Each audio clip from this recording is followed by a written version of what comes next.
He was just 8 years old. A backpack on his shoulders, a tiny compass keychain swinging from his belt loop.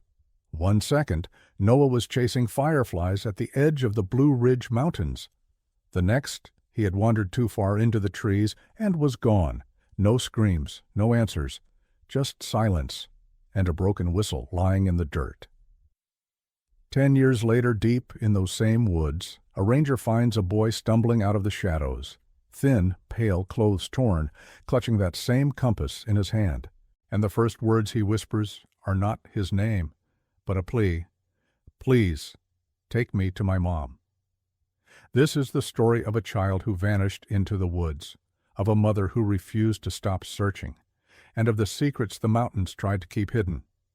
But before we begin, tell me, where in the world are you watching from? I read every single comment, and I truly love this interaction with you. The forest had a way of holding its breath before sunrise, as if the mountains themselves were waiting for something to happen. In the early light, the Blue Ridge stood in silence above Asheville, their ridgelines fading into mist like brushstrokes on wet canvas. Trees pressed close together, trunks dark with dew, leaves trembling with the weight of water that hadn't yet fallen. The smell of wet earth was heavy, mixed with the faint tang of pine sap and the metallic cold of morning air. A dirt road cut through the thickets, gravel crunching under the tires of Ranger Daniel Harris's truck. He switched off the engine, and the forest swallowed the noise whole. For a moment there was nothing, only the drip of condensation from branches, the whisper of a creek running unseen through the laurel, and the far-off call of a mourning dove. He sat with his hands around a steel thermos, watching his own breath fog the windshield before vanishing into nothing. Daniel had worked these woods for 15 years, but mornings like this still unsettled him, not with fear. Fear was predictable, but with a sense that the land remembered things, that it kept them. Footsteps, lost voices, mistakes. 1,000 stories could hide between the folds of the mountains, and most never came back out. He pulled a field notebook from the passenger seat. The first line scrawled across the page read, "Bent Creek Loop, Fall Cleanup." His pen marks trailed down the page. Broken blaze at mile 2.7, downed limb near the footbridge. Routine notes, but nothing in the forest ever stayed routine. He opened the door and stepped down onto gravel slick with dew. The air pressed cool against his face, and his boots bit into the dirt. He lifted his pack, checked the weight, first aid kit, radio, flashlight, spare batteries, habit, ritual. The mirror on the truck caught a fragment of his face, older than he remembered, gray along the temples, eyes shadowed from too many late nights. He turned away before the mirror could remind him of what else he had lost. The trailhead opened before him, a narrow gap in the trees where the world of asphalt and cell phone service ended, and another began. He stepped inside, swallowed by branches. The ground was soft with leaf litter, the air thick with the musk of decay. A squirrel broke the silence overhead, claws scrabbling along bark, a spray of acorns falling like tiny stones. Farther away something heavier moved, likely a deer, then stilled when it felt his presence. Daniel crouched by the edge of the trail. A thread of disturbed earth caught his eye, a faint scuff, too narrow for a boot, too deep for a deer print. He brushed the soil with his fingers, small, recent. His pulse shifted just slightly. He told himself it was nothing. Families hiked these woods every weekend. Kids scrambled off trail all the time. Still, the print lingered in his mind as he stood. A forest could erase a mistake in a matter of hours, covering tracks with rain, burying them in leaves. For this one to remain, it had to be fresh. He walked on. His boots pressed soft sounds into the earth, sounds that the forest quickly absorbed. The light filtered down in broken shafts, pale as glass. At the third bend in the trail he smelled it, the faintest edge of smoke, old and thin, as if a campfire had been scattered days ago. He paused, sniffed the air again, tried to place it. Not the sharp tang of pine, not the comfort of oak burned clean. This was colder, metallic, almost bitter. 50 yards down the slope, he found the ring. 3 stones blackened on one side, the rest disguised with leaves. Ash scattered thin. Someone had tried to erase their presence. His hand brushed over the dirt, finding it still gritty, not yet dissolved into the soil. Whoever had been here hadn't been gone long. And then he saw it. A flicker of silver beneath a mat of leaves. He reached down, pried it free. A tiny compass, scratched and dulled, the kind that might hang from a child's keychain. The glass was cracked at one corner, dirt crusted along its edge. He tapped it gently and the needle shivered, then held steady, pointing north like a stubborn truth. For reasons he couldn't explain, his chest tightened. He closed his hand over the compass, the metal cold against his skin. It didn't belong here. Not alone, not abandoned. He slipped it into a plastic pouch in his pack, trying to quiet the unease pressing in behind his ribs. The wind moved differently then. Leaves rustled, not with the careless chatter of morning, but with the hush of something withheld. He walked farther, the compass heavy in his thoughts. At the next bend the forest thinned, opening toward a ridge. Below, the valley spread wide, gray fog coiling over rooftops of Asheville in the distance. Life carried on there, families, jobs, streets busy with commuters. But here, in this cut of wilderness, life had a way of stopping, holding things. Daniel pressed forward, not yet knowing what waited in the trees, only that the forest had decided to show him something today. The trail bent into shadow. The canopy thickened overhead, branches knitting together so tightly that sunlight broke only in thin threads. Daniel flicked his flashlight once, more habit than necessity, and the beam cut across the undergrowth. Dust motes drifted like tiny ghosts. He found more signs, a knot of twine snagged in brambles, a plastic bottle half buried in dirt, its label worn blank by weather. He picked it up, shook it gently. Empty. He crouched, pressing his fingers into the soil. The ground was damp, and beneath the top layer of leaves he saw the faint outline of more footprints, smaller than his, lighter, not boot prints, sneakers. He rose, scanning the slope. The forest answered with silence. It was the kind of silence that pressed in close, making the pulse in his ears sound louder than it should. Daniel swallowed. His hand brushed the compass again, its weight pulling at him as though it wanted to be noticed. He followed the prints. They meandered uncertain, as though the person had stumbled.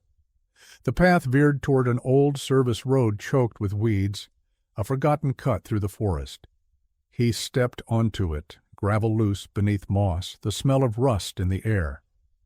To his left a ridge fell steep, where water ran unseen through cracks of stone. The sound echoed faintly, a reminder that the mountains never stopped moving. Daniel slowed when he saw it, a piece of fabric caught on a thorn. He freed it carefully. Blue cloth, faded, the corner of a jacket pocket. His chest tightened. He folded it into a small evidence bag, then looked back down the road. His boots crunched louder now, every step amplified by the hush. Farther ahead, the road narrowed and died at a clearing. The grass was flattened, pressed by weight. He knelt, tracing the impressions with his hand. Someone had slept here recently. The faint ring of a fire pit lingered in the soil. He smelled it again, that cold, metallic smoke. He imagined a figure huddled here, the forest wrapped too tightly around them, the fire never enough to keep the night away. He stood scanning the tree line. That was when he saw the shadow, a shape moving just beyond the light, quick, then still. His hand froze over the radio. The figure lingered at the edge of vision, thin, unsteady, and when the wind shifted, Daniel swore he heard breathing that wasn't his own. "Hello?" His voice was low, controlled. No answer, only the shuffle of leaves. He stepped closer, flashlight beam chasing the dark. The figure flinched and turned. For the briefest second, Daniel saw a face, pale, gaunt, eyes wide with something between fear and hope. Then it vanished into the trees. Branches snapped, footsteps faded fast, leaving the forest trembling in its wake. Daniel ran a few paces, stopped himself. The forest was a maze. Charging blindly would only lose him the trail. He crouched where the figure had stood, scanning the ground. More prints. Small. The same size as the others. They led deeper into the woods, swallowed quickly by darkness. He pressed the radio to his lips, but stopped. Something told him this moment was fragile. Whatever he had just seen wasn't a stranger camping illegally. It wasn't a hiker off course. It was someone who had been here a long time, someone who didn't want to be found, yet had lingered long enough for him to see them. He straightened, his breath clouding in the cold. In his pocket, the compass ticked against the plastic bag, its needle steady as though pointing him forward. He looked into the trees, the dark swallowing everything beyond the first few yards, and knew the mountains had given him only the beginning of a story. And the forest never gave beginnings unless it planned to test how far you were willing to go for an ending. Claire Miller's mornings had become rituals of absence. 10 years had passed, yet she still brewed 2 cups of coffee. One she drank, the other she poured down the sink. It wasn't denial, exactly. It was muscle memory. A mother's hand kept setting the table for a child who wasn't there. Her small house sat on the southern edge of Asheville, not far from a stretch of forest that she could see from her kitchen window. The mountains rose like dark shoulders against the pale sky, their ridgelines etched into her life like scars.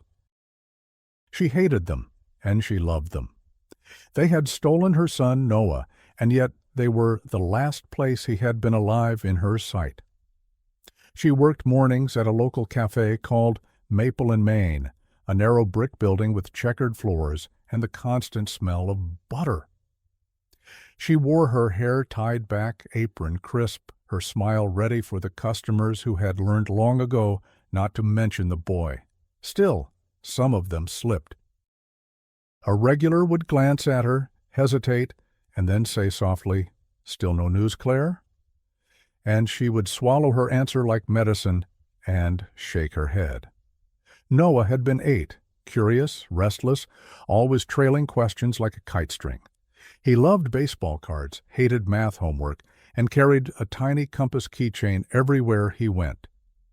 Claire remembered the morning he disappeared with painful clarity. October sunlight, a half-packed backpack, his sneakers squeaking on the kitchen tile. He had asked if he could play near the edge of the woods while she finished a phone call. She told him yes, but not to go far. When she stepped outside minutes later, the yard was empty. The search had been immediate. Police cruisers parked along the gravel road. Volunteers combed the trails with flashlights. Dogs barked themselves hoarse. For weeks, the woods vibrated with human presence, names shouted into canyons, search grids marked on maps. But the forest gave nothing back. No torn fabric. No shoe, no voice answering through the trees, only silence. In the years that followed, Claire lived in a strange half-life. Hope and grief alternated like the sun and moon. Some days she believed Noah was alive, hidden, waiting to be found. Other days she stared at his bedroom door, unable to open it because the truth felt too heavy. The forest had swallowed him whole.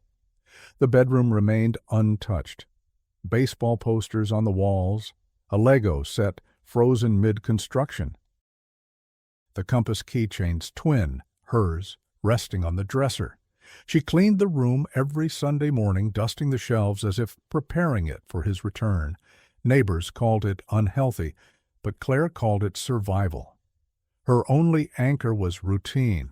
Up at 5, coffee at 5:30, cafe shift until noon. Afternoons spent volunteering with a local search and rescue group long after the police had closed the file. She wasn't trained for the field, but she answered phones, organized maps, logged call-ins about possible sightings. Every time the phone rang, she braced. 99 out of 100 were mistakes, strangers, or hoaxes. But she stayed. She had to. 10 years carved lines into her face, silver into her hair. Yet her eyes stayed sharp, restless, the eyes of a woman unwilling to surrender. People in Asheville respected her persistence, though some pitied it. Others whispered that she should let go, but Claire never listened. To let go meant to betray the child who had once run laughing through her yard, sneakers squeaking, compass swinging from his belt loop. And so she held on, to the rituals, to the mountains, to the faint hope that the forest had not taken Noah forever. Noah Miller, at 8, had been a boy made of questions. Why did moss grow on one side of trees? How could a creek keep moving if it never seemed to get tired? Could a compass get dizzy if you spun too fast? He would stand in the yard with his sneakers untied and his hair sticking up like a crown of static, turning slowly with the tiny keychain compass cupped in his palm, checking the needle the way other kids check the time. "North is that way," he'd announce, pointing past the fence toward the Blue Ridge. "And home is this way," Claire would answer, tapping his shoulder, "always." He was cautious in the ways that mattered, and fearless in the ways that made adults nervous. He'd climb the maple in the front yard and then freeze halfway up, mesmerized by a ladybug inching along his wrist. He'd kneel in the dirt to watch a line of ants cross a crack in the driveway, like soldiers on leave, and forget about the ice pop melting in his hand. When he ran like he trusted the ground to be there. Claire kept pictures everywhere. Noah with a baseball cap, 2 sizes too big, Noah blowing out 8 candles and wincing at the surprise of them, Noah in a red hoodie holding a cardboard sign at the fall festival that said Lemonade 50C, and then scowling because he'd spelled it lemonade and insisted it was close enough. Hope required proof, and pictures were proof that joy had actually happened. On Thursdays after school, Claire and Noah had a ritual. They walked to the greenway that wound along the French Broad River and threw sticks into the current, timing how long it took each one to disappear around the bend. "Don't go where the water goes if you don't know where it's going," Claire would say, and Noah would nod solemnly as if she were telling him a riddle he'd need later. There were people who loved him that you'd never find in a police report. Ms. Alvarez next door, who fed him tamales on Saturdays and taught him to say gracias properly. Coach Drew, who told him your stance mattered more than your swing because balance came first. Mr. Pike at the library, who saved every junior science book that had to do with maps. They were the small architecture of a boy's world. 2 weeks before he vanished, a ranger had visited Noah's elementary school for safety day. Ranger Daniel Harris, younger and less gray then, held up a blaze-orange bandana and a whistle on a lanyard. "If you ever get lost," he told the class, "the most important thing is to stop. Don't go further. Use your whistle. Make yourself big so we can see you." He'd shown them a picture of a kid curled under a rhododendron thicket, hidden like a rabbit. "Don't hide. We can't find what we can't see."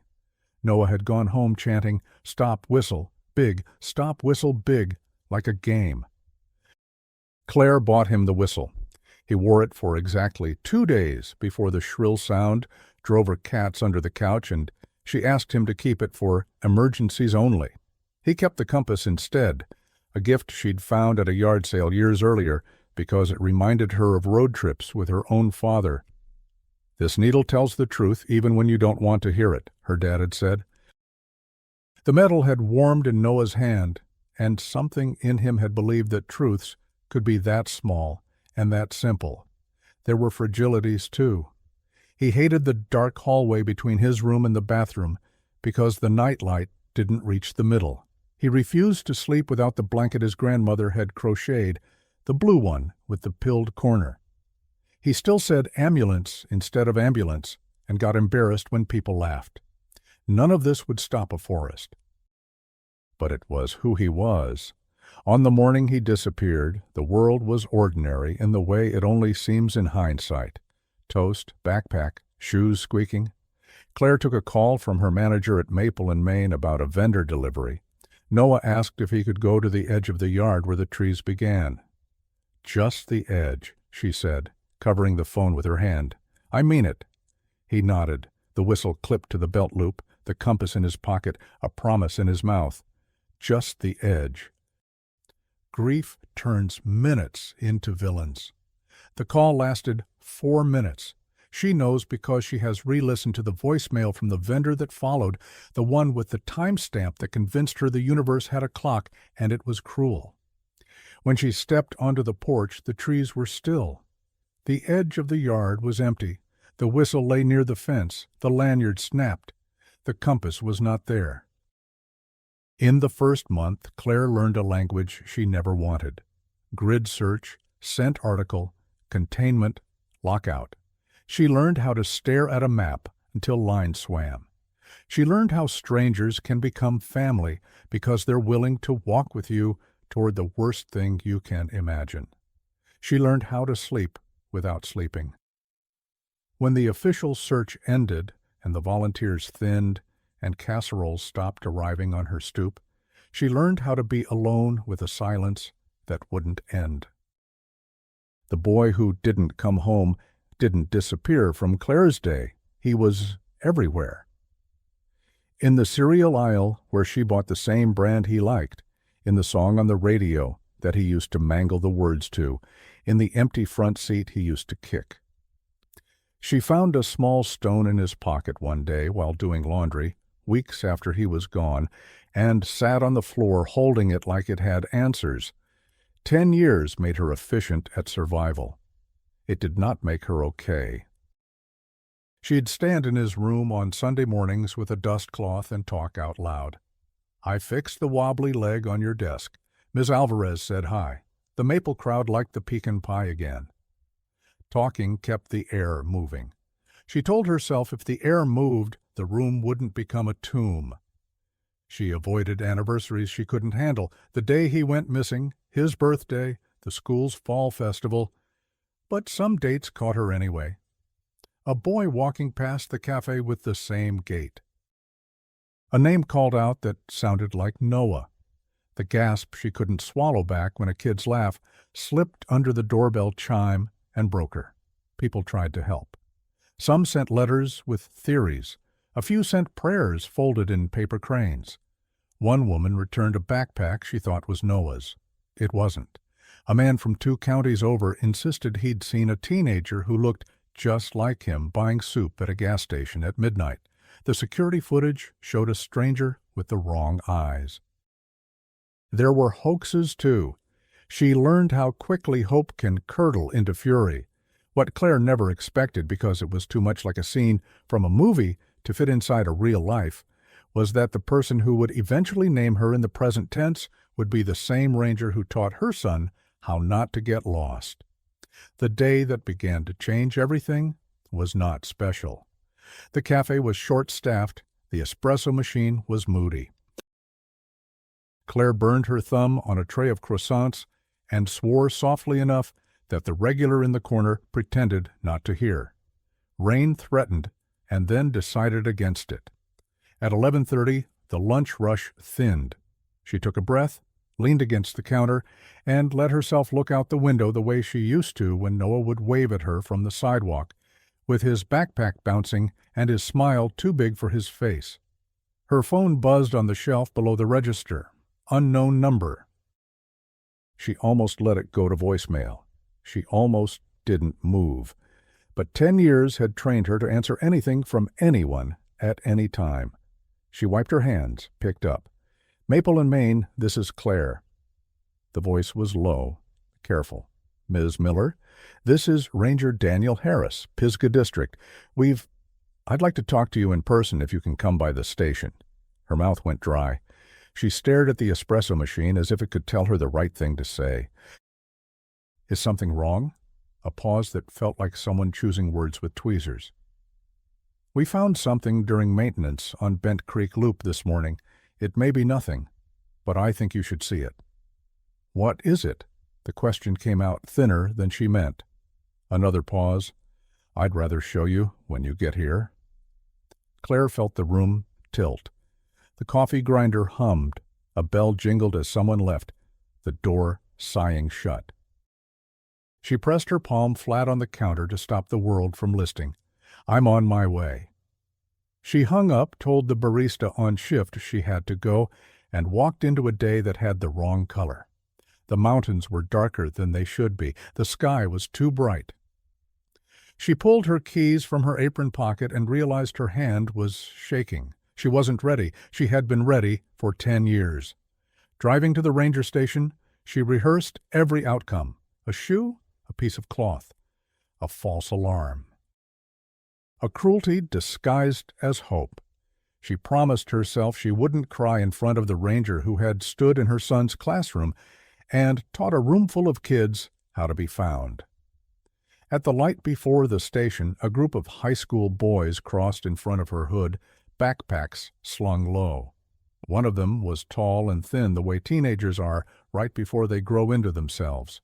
He turned his head, and for a millisecond every cell in Claire's body stood up and shouted. The boy wasn't Noah. Of course he wasn't. He walked away laughing, and Claire let the breath out slowly, the way you let out a bird that would rip your hands if you didn't. She pulled into the lot. Pines edged the building. A flag snapped once and then hung. Inside, the station smelled like wet wool and coffee and maps. A receptionist looked up and pressed a button. Ranger Harris, Ms. Miller is here? Footsteps, steady. Daniel Harris appeared in the doorway with a face that had learned how to carry other people's worst moments without dropping them. He held a clear pouch in one hand, the kind used to keep evidence clean. Something small glinted inside. Ms. Miller, he said, thank you for coming. Her eyes lowered to the bag despite herself. The metal inside was dull, the glass scuffed. A needle rested under the face, a sliver of direction caught forever in a circle. Claire's fingers found the counter behind her without her permission.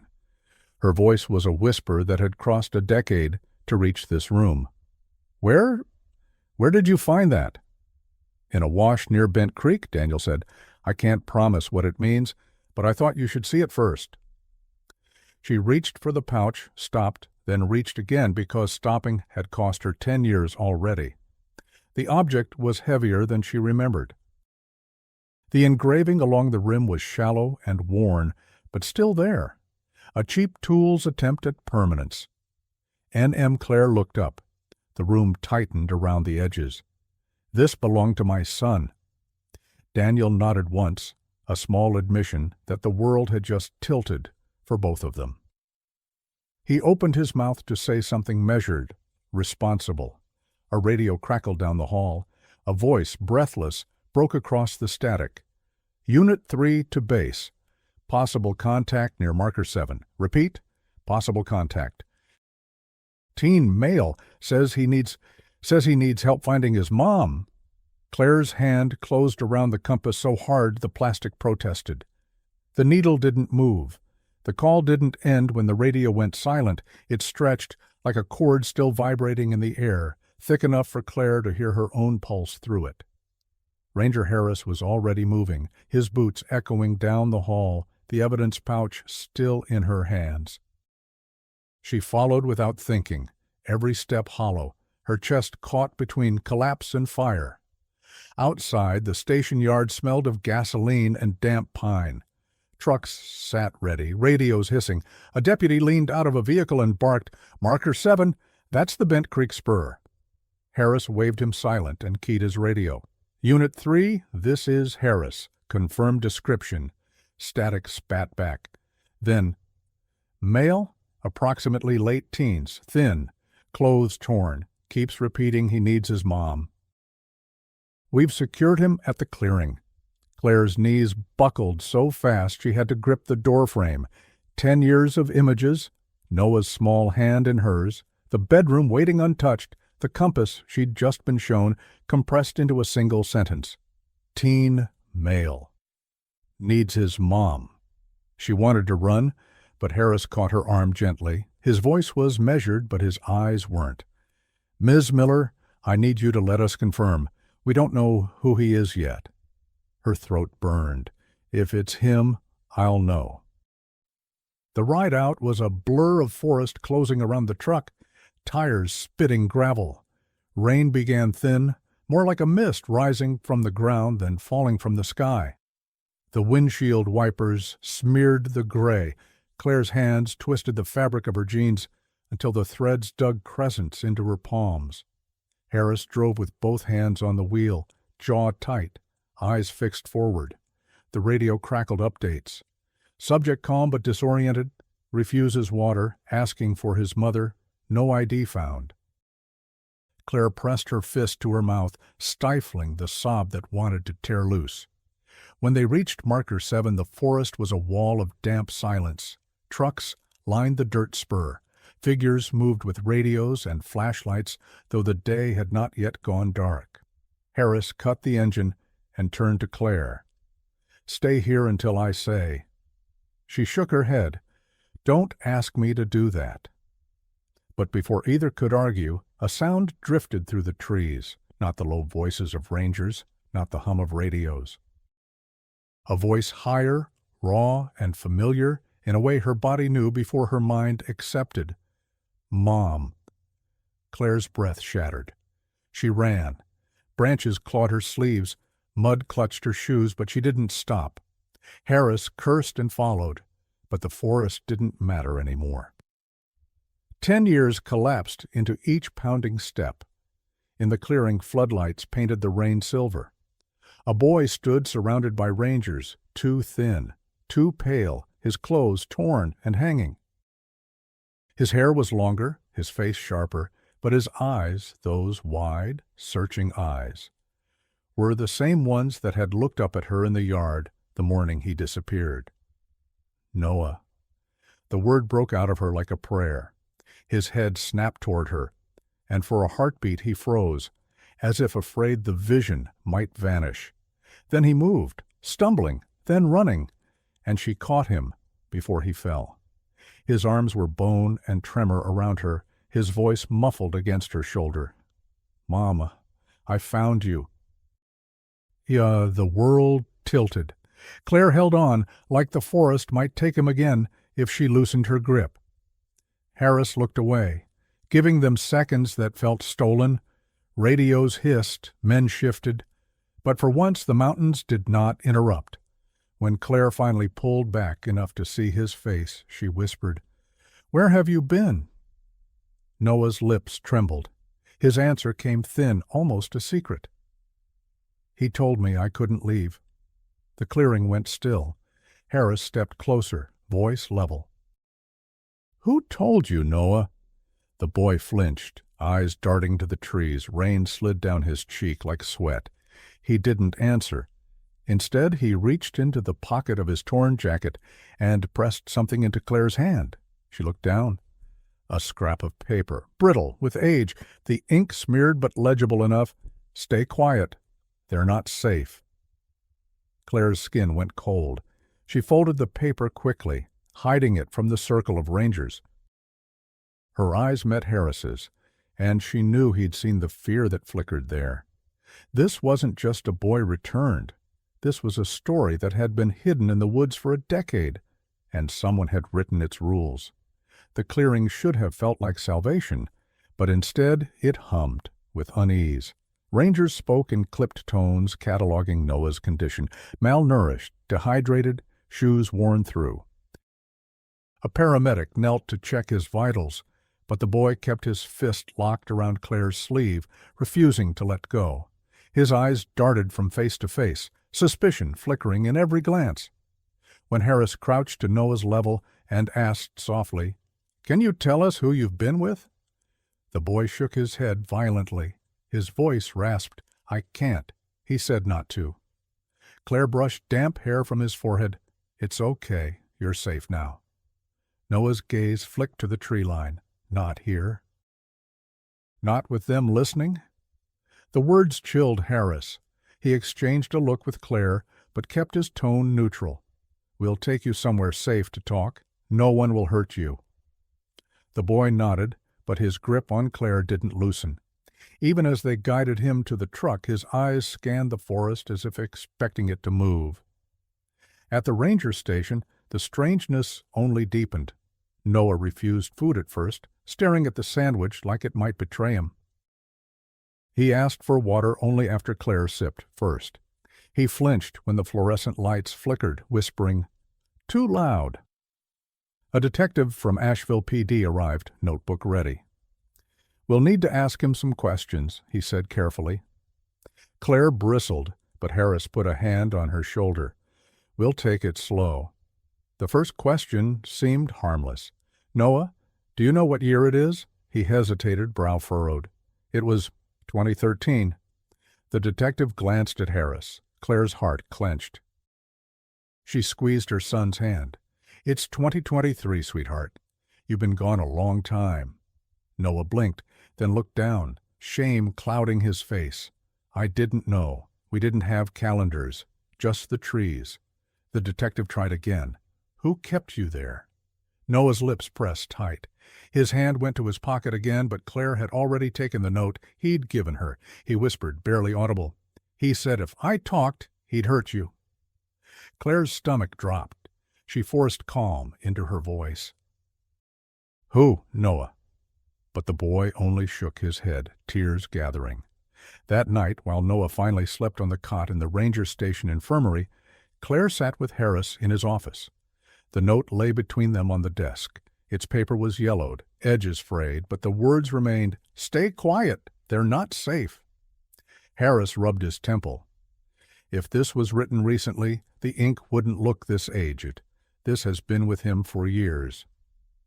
Claire's fingers trembled over the letters. Someone's been controlling him, threatening him, for a decade. Harris leaned back, eyes narrowing. And whoever it is, Noah's still terrified, which means they're still out there. The air in the office felt heavier than the storm outside. Claire stared through the window where lightning lit the ridges for a heartbeat at a time. For 10 years she had begged the mountains to return her son. Now they had.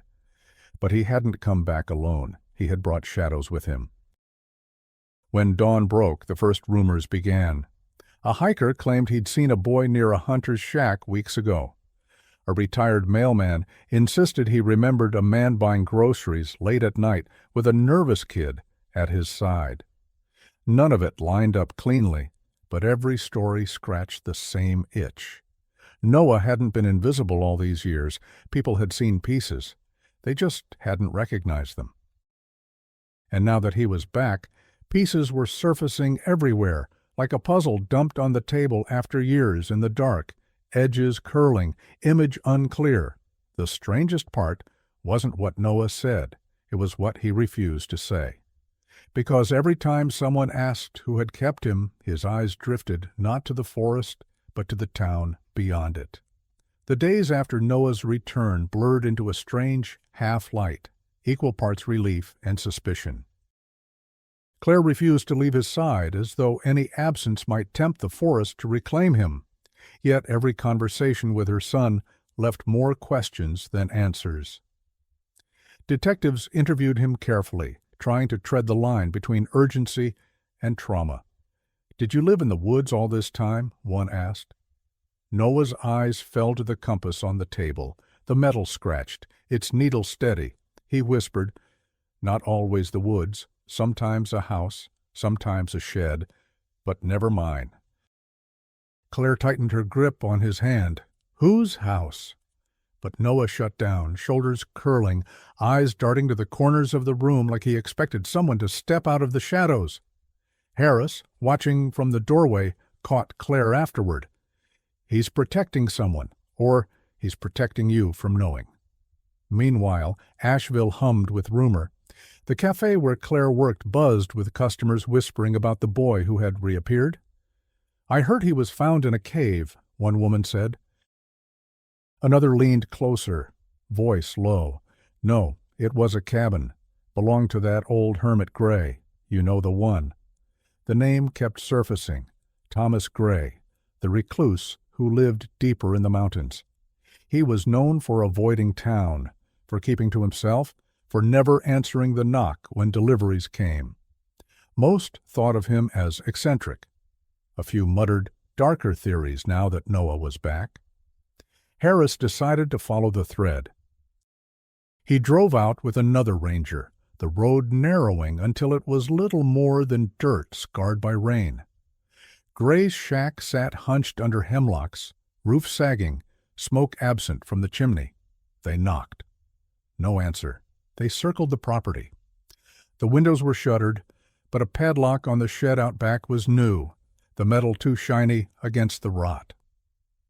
Inside the ranger station, Noah stirred restlessly in his cot that night. Claire smoothed his hair, humming the lullaby she used when he was small. His eyes fluttered open. "He won't like that, you came," Noah murmured. "He doesn't like when people notice." Claire's heart stuttered. "Who, Noah?" The boy's voice was almost too soft to catch. "The man with the lantern." The phrase crawled under her skin. She pressed gently, but Noah turned his face to the wall and would not speak again. The next morning, Harris brought Claire aside. "We can't ignore what Noah's implying. If he was kept out here, someone had to feed him, clothe him, hide him." "That's logistics, and Gray's property is the only place that fits." Claire's voice shook. "Then why won't he say it outright?" Harris rubbed his jaw. "Fear or loyalty. Sometimes they're the same thing." Police obtained a warrant. The day they searched Gray's property, the sky was iron gray, rain threatening but holding back. Officers pried open the shed. The smell hit first, damp wood, mold, something acrid. Inside were old blankets, a bucket, and a small crate of canned food. Labels showed expiration dates years past. Pinned to the wall was something worse, a faded calendar, each month marked with uneven X's, as if someone had been keeping track of days by hand. In the corner, a child's drawing, crude lines of a stick figure holding hands with a smaller one. Beside it, the words in uneven letters, "Me and him." The discovery rippled through the station. To the police it was evidence of captivity. To Claire it was proof that her son's childhood had been spent in shadows. She pressed her hand to her mouth, bile rising, but Noah, when shown the drawing, only shook his head. "That's not his. That's mine. I drew it." Claire staggered. "Noah, why would you—" He cut her off, trembling. "Because," he said, "if I drew us, it would make it real. That's how I'd remember who I belonged to." The room went silent. Harris stared at the boy, his voice low but steady. "Do you remember his name?" Noah's eyes filled with tears. "He never let me use it. Only, sir, only the man with the lantern." The phrase returned, heavier this time, thick with dread. Investigators pressed harder in the days that followed, but answers slipped away like mist through fingers. Noah gave fragments, nights of cold air in sheds, the scrape of a lantern's flame being adjusted, the smell of kerosene clinging to clothes. He spoke of canned beans and crackers, of voices outside the walls, but never faces. Yet, whenever pressed to name the man, his jaw locked, his body folding inward. Detectives canvassed Asheville and the outskirts. Neighbors near Gray's property admitted they'd seen shadows on the porch some nights, two figures where there should have been one. "Thought he had a relative visiting," one man said, shrugging. Another swore she'd heard a child's laugh drifting on the wind years ago, but assumed it was a hiker. Theories bred faster than answers. Some swore Gray was too old to have orchestrated it alone. Others wondered if Noah had been passed between places, hidden in plain sight. One woman came to the station insisting Noah had lived in her basement without her knowledge, an unhinged claim quickly disproven, but proof of how hysteria seeped through the town. Meanwhile, Claire lived in a fragile rhythm. She hovered near Noah constantly, but even in her presence he startled at shadows, refused to be near windows at night, and once screamed when a ranger accidentally dropped a flashlight, the clatter echoing like a gunshot. He would whisper in the dark, "He'll come. He always comes when it's dark." Harris doubled patrols near Claire's house. But unease grew when a deputy reported seeing a lantern glow deep in the woods near Bent Creek on consecutive nights. Too far for campers, too steady for fireflies. They searched but found nothing, only trampled grass and the faint smell of kerosene lingering in the soil. One evening, Claire sat across from Noah at the kitchen table. A bowl of soup steamed between them, untouched. "Honey," she whispered, "you're safe. He can't hurt you anymore." Noah shook his head slowly. "You don't understand. He doesn't stop. Even if he's not here, he's listening." "He said he always listens." Claire reached across the table, but Noah recoiled. His eyes darted to the compass on the counter. The needle trembled, though no one had touched it. He grabbed it, clutching it tight, as if the truth inside it could anchor him. Detectives returned to Gray's property, this time digging near the shed. They unearthed objects that twisted the case further. A child's sneaker half buried, too small for Noah now, but right for his age when he vanished.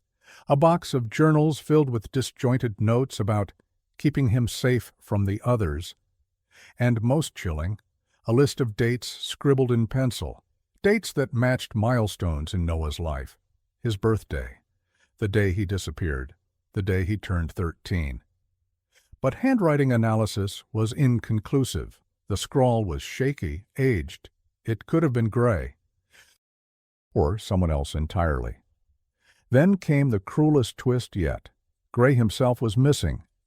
Rangers hiked the ridges, searching for any trace of the man. His shack sat abandoned, his belongings untouched, but no body, no trail, no sign of departure. It was as if the mountains had swallowed him whole, the same way they had swallowed Noah 10 years before. The case fractured. Half the investigators believed Gray had held Noah captive. The other half suspected he had been a pawn, maybe even unaware of the boy in his shed. And beneath it all, Claire lived with the raw ache of a mother who had her child back but no truth to fill the missing years. One night, unable to sleep, she opened Noah's backpack from the search station. Among the tattered clothes and scraps of paper, she found something that made her blood run cold. A Polaroid. It showed Noah, younger, sitting on the floor of the shed. His eyes hollow, a lantern burning dim beside him, and in the edge of the frame a hand, gnarled, gripping the lantern's handle.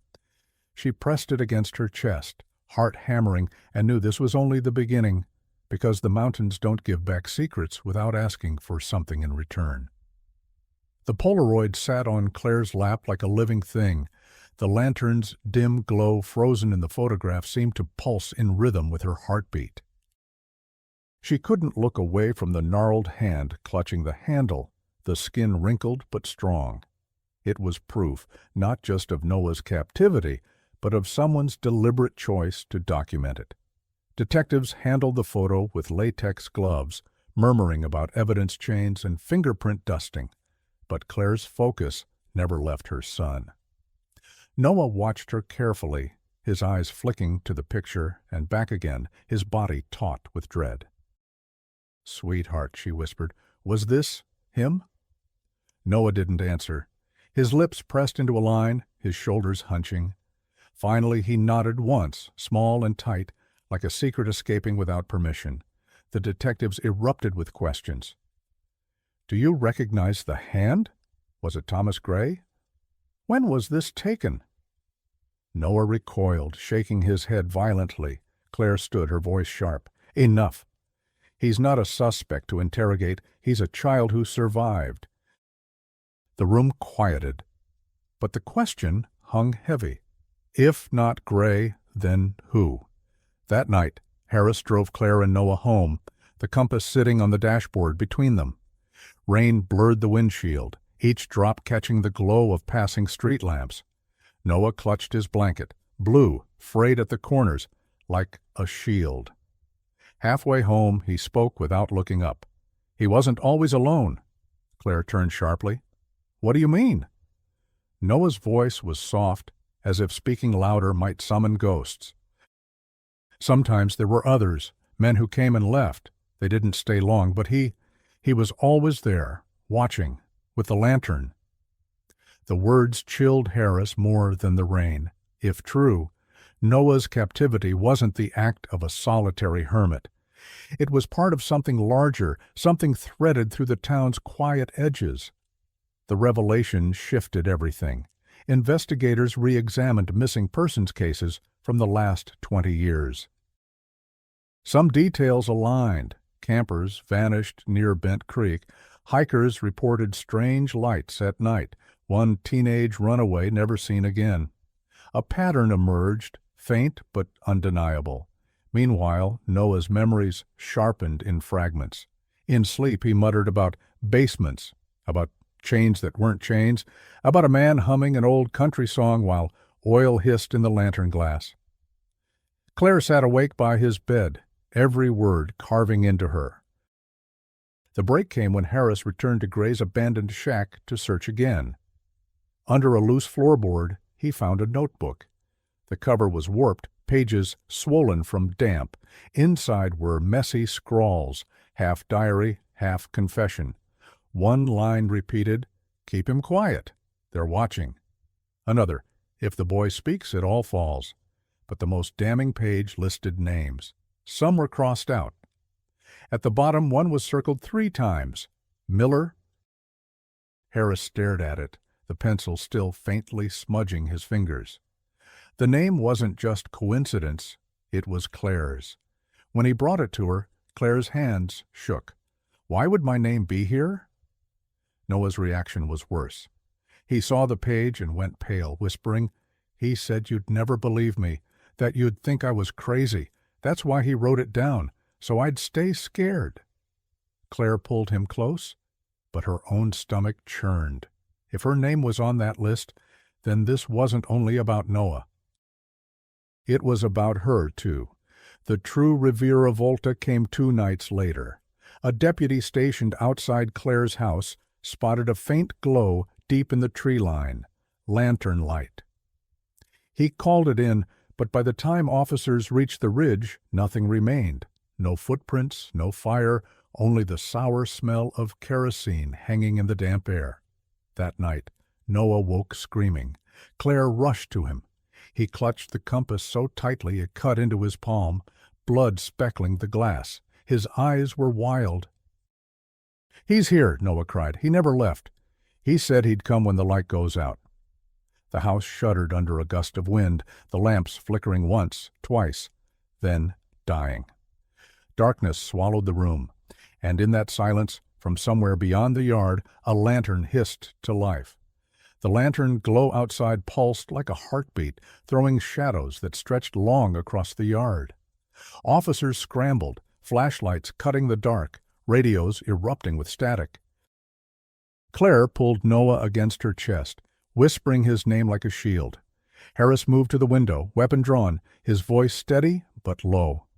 "Noah," he said without turning, "is it him?" The boy's breath came fast, shallow, his eyes fixed on the trembling light. "Yes, it's him, the man with the lantern." The door rattled once, not from a knock but from pressure, like someone testing the lock. Officers shouted warnings, boots pounding across the porch. Then the glow retreated, swallowed by the trees. Silence pressed in so thick it seemed alive. When dawn broke, search teams combed the ridge. They found nothing, no footprints, no lantern, only a square of ground pressed flat, as though someone had stood there for hours, waiting. For the investigators, it was maddening. For Claire, it was terror renewed. And for Noah, it was confirmation. The man hadn't vanished. He was circling. 2 days later, the case shifted again. Forensics on the Polaroid came back, partial prints on the lantern handle, smeared but dark enough to trace.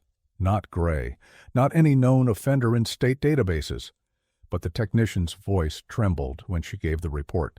The prints match a former ranger, Daniel Harris. The room exploded. Harris himself stood frozen, disbelief etched into every line of his face. "That's impossible. I've never—" But Claire saw Noah's reaction first. The boy shrank back, clutching the compass until his knuckles whitened. His lips formed the word without sound. Him.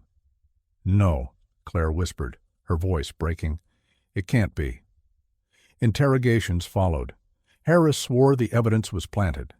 His colleagues split. Some believed him, others turned cold.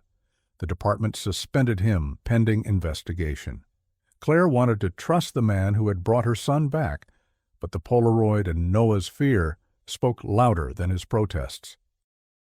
That night Noah confessed more than he had in 10 years. His voice shook, but he forced the words out. It was always the lantern. He'd come at night. Sometimes he wore a ranger's jacket, sometimes not. He said no one would ever believe me if I told. He said he was the only one keeping me safe. That's why I never screamed when I saw other people, because I thought they were all with him. Claire's world shattered in 2 directions, the relief of having her son back and the horror that the man she thought was saving them might have been their captor all along. But the true twist came when she dug deeper into Harris's past. Searching old yearbooks and newspaper clippings at the library, Claire found a forgotten photograph, Harris, younger, smiling beside another ranger. In the background, nearly hidden by its shadow, stood a man with the same gnarled hand that gripped the lantern in Noah's Polaroid. Not Harris, someone else. Someone who had worked alongside him years ago, before vanishing quietly from the records. The real man with the lantern wasn't a hermit. He wasn't Thomas Gray, and he wasn't Harris. He was a shadow inside the very system meant to protect them, a man who had slipped through paperwork and patrols, using his knowledge of the forest to keep Noah hidden in plain sight. When Claire showed the picture to Harris, his face went pale. "That's Roy Callahan. He quit the service in '09. Nobody's seen him since." Noah leaned over the photo, trembling. His finger touched the blurred figure. "That's him. That's the man who said I'd never be free." The room went silent. Outside, rain began again, soft at first, then harder, drumming against the glass. Claire folded the photo, tucking it into her pocket, her voice steady despite the quake inside her. "Then we find him, and we end this." The compass on the table quivered once, its needle twitching, as if it knew the path had finally been revealed. The revelation of Roy Callahan's name spread through Asheville like a storm cloud. For years, his absence had been little more than a line in old paperwork, a ranger who left without explanation. Now his shadow stretched across every word Noah whispered, every Polaroid found, every lantern glow that had haunted the forest. But for Claire, the storm wasn't only outside, it lived in her chest. Each time she looked at her son, she saw both the boy she had lost and the young man returned, haunted, trembling, eyes carrying secrets too heavy for 18 years. She tried to fill the silence with warmth, pancakes in the morning, his old blue blanket washed and folded at the foot of his bed. But Noah would push food away after a bite or two, retreat into corners, startle at every sudden sound. One evening, as the sun sank behind the Blue Ridge and painted the sky in bruised purples, Claire found Noah sitting on the porch steps, staring at the compass in his hand. The needle trembled faintly, catching the dying light. "You used to tell me north meant home," he said softly. Claire eased down beside him. "And it still does." Noah's jaw tightened. "But what if home isn't safe?" Her heart fractured. She reached for him, but he flinched, pulling his knees tighter to his chest. The distance between them was a canyon, carved not by miles, but by years of captivity. Claire forced her voice steady. "Home is safe, because I'm here. Because I'll fight anyone who tries to hurt you again. Do you hear me?" He didn't answer right away. Then, slowly, he set the compass in her palm. "Then you hold it. Maybe it'll point better for you." Tears blurred her vision, but she closed her hand around the cold metal. "We'll follow it together." Meanwhile, the investigation pressed on. Search teams spread across the ridges, combing caves, shacks, abandoned cabins.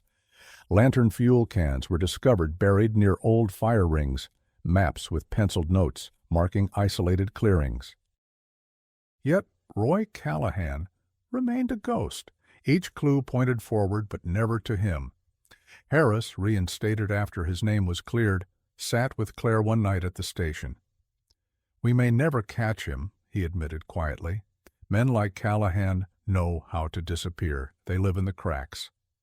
Claire's eyes burned. "So what? Noah spends his life waiting for the lantern to come back, looking over his shoulder forever." Harris didn't answer. He didn't need to. The truth lay heavy between them. The true desfecho began not with an arrest, but with Noah's voice, finally, fully breaking through. It happened late one night when a thunderstorm rolled over Asheville. Lightning split the sky, rain hammered the roof. Claire woke to find Noah gone from his bed. Panic surged, but she found him in the living room, curled on the floor, his face buried in his knees. She knelt, pulling him close. "What is it?" His words cracked through sobs. "I thought I heard it. The lantern. I thought he was coming back, and I couldn't breathe." Claire stroked his hair, whispering steady words. "He's gone, Noah. He can't hurt you anymore." But Noah shook his head. "He's in here." He pressed his hand to his temple. "Every time I close my eyes, he's waiting. I can't make him leave."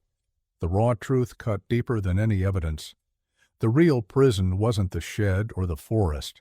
It was the memory Roy had carved into him. Claire held him tighter, her own tears falling into his hair. "Then we'll fight him together. We'll fill your head with louder voices, with mine, with love, with home." For the first time in years, Noah let himself lean fully against her, his sobs shaking them both. Outside, the storm raged, but inside, Claire whispered promises strong enough to bend the dark. The storm passed and left the air scrubbed clear, the mountains cut sharp against the night. In the calm that followed, Claire decided they couldn't keep living inside the dark.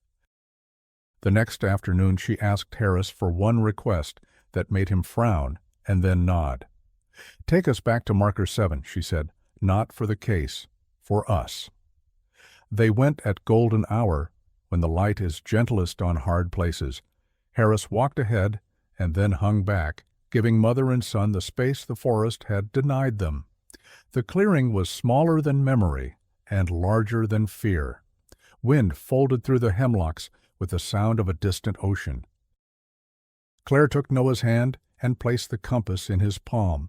"This time," she said, "you tell it where home is." Noah stood very still. The needle quivered. He swallowed and faced north, then east, then finally turned toward her. "Here," he said softly. "It's here." They sat on the damp log together. Noah's breath steadied. "He used to make me stand here at night," he said. "Said the trees would tell on me if I tried to run. Said they were his." His eyes searched the branches. "They don't look like his now." "They never were," Claire said. "He only borrowed them from people who knew better." Silence settled, lighter than before. A thrush called once, pure and fluting. Noah's shoulders dropped. He reached into his pocket and pulled out the Polaroid, the one Claire had been afraid to let him see again. He studied it for a long time, and then surprised her. He set it on the ground and weighed it with a stone. "I don't want to pretend it didn't happen," he said, voice even. "But I want it to live here, not in my room." Claire nodded. "Then we leave it with the trees." Harris watched from the trail, eyes wet, the way men get when they pretend they aren't. He cleared his throat and stepped forward with a small cardboard box. "I brought you something."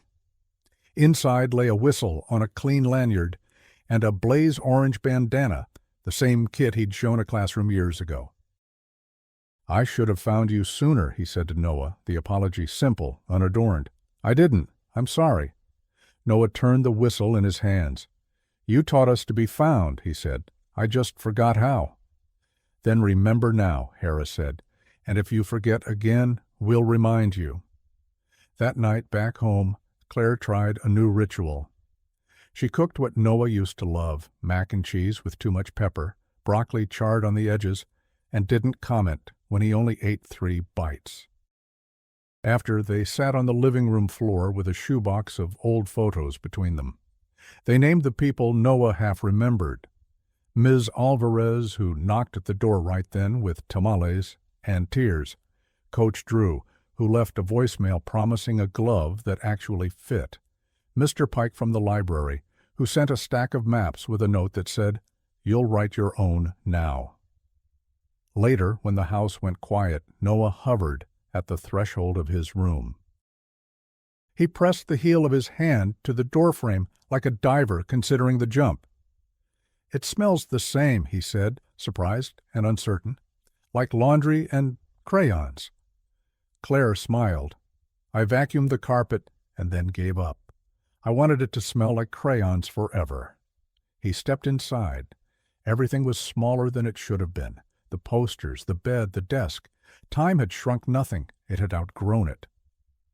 Noah ran a finger along the bookshelf, the dust she never let settle.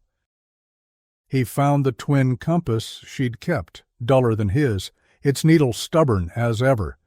He lined them up side by side on the desk, 2 truths catching the same light. "Mom," he said without turning, "I have to tell you something." He sat on the edge of the bed, elbows on knees, eyes fixed on the carpet. "There was a night, years ago, I got to the road. I could see a house with a porch light. I thought about running. I didn't." Claire's lungs forgot how. "Why?" He said he knew your work schedule. He said if I left, he'd go to the cafe and wait. Noah's voice thinned. "I came back because I thought it would save you. I'm sorry. I'm sorry I didn't try harder. I'm sorry I—" She was on the floor in front of him before the sentence finished, hands cupping his face. No. It wasn't a correction. It was a verdict. "Noah, listen to me. You were a child. You survived. You protected me the only way you knew how. There is nothing to apologize for. Do you hear me? Nothing." He broke then, not like a thing shattering, but like ice surrendering to spring. The sobs were deep and old, pulled from a place he hadn't let anyone touch. Claire held him through all of it, rocking with the rhythm of a lullaby she remembered without trying. When he reached for breath, she gave him hers. When words wouldn't come, she gave him silence that didn't hurt. When it passed, he wiped his eyes with the heel of his hand and laughed once, disbelieving and small. "I forgot laughing could happen after crying. It's the most honest time to do it," she said. In the days that followed, healing slowed to the pace of honest things. Mornings were better, nights were harder. Noah learned the geography of sleep again, with a nightlight that reached the hallway's middle. He met with a trauma counselor named Dr. Klein, who had a voice like a soft metronome and said things like, "Control is a muscle we retrain." He practiced touching door frames, windows, open spaces, naming each one out loud so his brain could file them under safe. He sat on the porch with Claire at dusk, naming constellations he only half knew. When a lantern flickered in the neighbor's backyard one evening, he stood and watched until his pulse came back down. And because closure often asks for a ritual, Harris arranged one. At sunset, the 3 of them returned to the Greenway along the French Broad River, to the place where Claire and Noah had once timed sticks around the bend. Harris brought a lantern, brand new, its glass clean, its handle smooth. "We don't have to do this," he said. "We do," Noah answered. They set the lantern on the railing. Noah lit it and watched the flame ride the wick, steady and bright. He waited until the flame made a small halo on the glass, until the old fear rose and met the present moment, and then he turned the knob and snuffed it out. Smoke curled and vanished. "You don't get to live here anymore," he said to the space the light had been. He wasn't talking to the lantern. Claire slipped the compass chain over his head. "You point. I'll follow."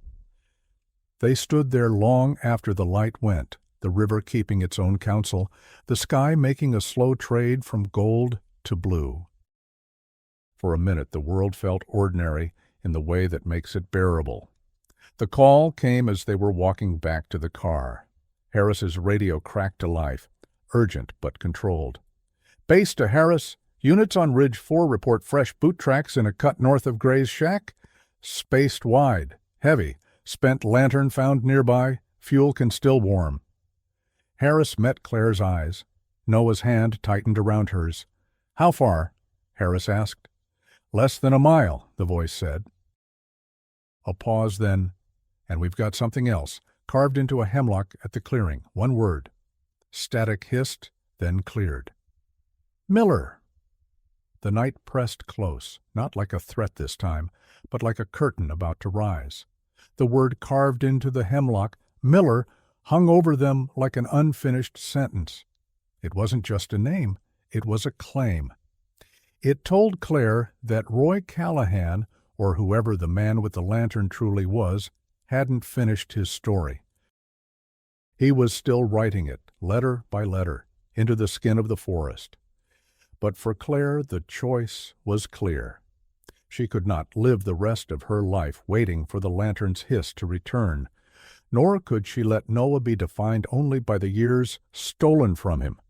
Survival was not enough. They had to live. So she began with small things. She painted the kitchen a new color, a pale yellow that caught the morning sun and made the space feel different from the years of waiting. She replaced the curtains with ones Noah chose, deep blue with tiny white flecks like constellations. She planted marigolds by the porch, their orange bright enough to defy any shadow. Every morning she reminded Noah not just that he was safe, but that he belonged. "You're home," she would say when he came down the stairs, voice steady even on days when fear tightened her chest. Noah, for his part, started walking again. At first only to the mailbox with Claire beside him, then around the block, then down the greenway, where the river whispered the same lessons it had when he was a boy. That water moves forward no matter what stands in its way. One evening, as the sun bled into the horizon, Noah asked, "Do you think I'll ever stop seeing him?" Claire considered her answer carefully. "I don't know if we ever stop seeing the people who hurt us, but we can make sure their shadow doesn't block the whole view." He nodded, eyes on the compass around his neck. "Then, maybe I'll learn to walk with the shadow behind me." News outlets swarmed, of course. Headlines screamed about the boy found after 10 years, about the mysterious Lantern Man, about the ongoing search for Roy Callahan. Some painted Claire as a hero mother who never gave up. Others whispered theories that Noah's silence meant more secrets still lay buried. Claire ignored them all. Her focus stayed on Noah, the slow rebuilding of trust, the way his laugh crept back in small bursts, the way he relearned to sleep without the blanket clenched in his fists. At Maple and Main, customers still whispered, but now they also left envelopes, gift cards, notes of encouragement, prayers scrawled on napkins. One morning, Claire found a folded scrap at the register. In careful handwriting it said, "Your fight kept him alive." She slipped it into her apron pocket and carried it like armor. The investigation into Callahan continued, but Claire learned not to measure her days by updates. She measured them instead by Noah's milestones: the first time he joined her at the cafe, the first time he went back to the library, the first time he smiled, without flinching. Each one was a victory, proof that healing wasn't just possible, it was happening. But the forest was never far. Sometimes, when dusk fell just right, lanterned light seemed to flicker in the distance. Harris assured her it was patrols, hikers, tricks of the eye. Still, Claire knew the truth.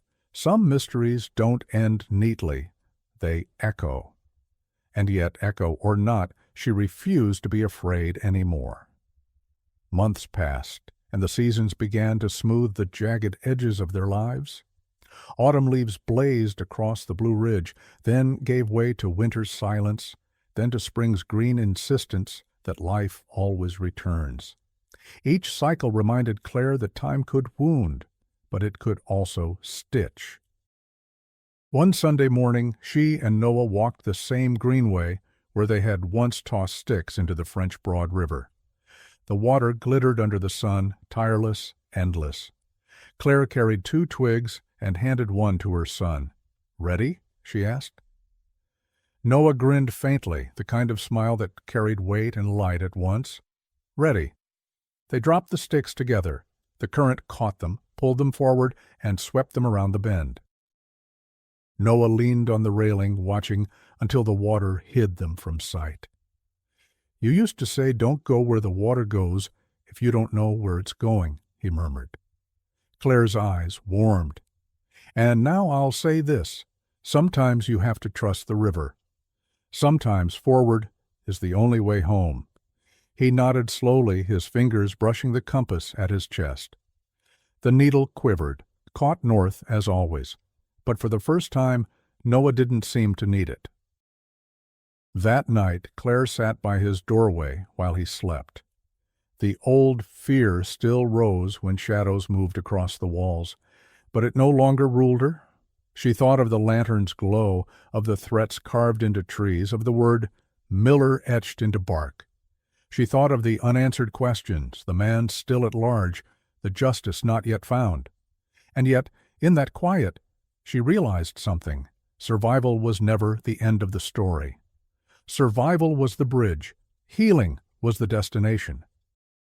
The forest had taken her son for 10 years, but it hadn't kept him. He had come back, scarred but breathing, haunted but alive. And that was enough to begin again. When dawn returned, painting the kitchen in pale yellow, Claire brewed 2 cups of coffee. For the first time in a decade, she didn't pour one down the sink. She set it in front of Noah when he wandered in, hair tousled, eyes heavy with sleep. He blinked, then smiled. "Thanks, Mom." She smiled back, her heart swelling. "Always." Outside, the wind moved through the trees, whispering secrets it would never tell. But inside, the house was steady, alive with the sound of chairs scraping, spoons clinking, laughter threatening to return. The forest would always remember. But so would they. And memory, Claire decided, didn't have to be a prison. It could be a lantern, too, only this time one that guided them forward, not back.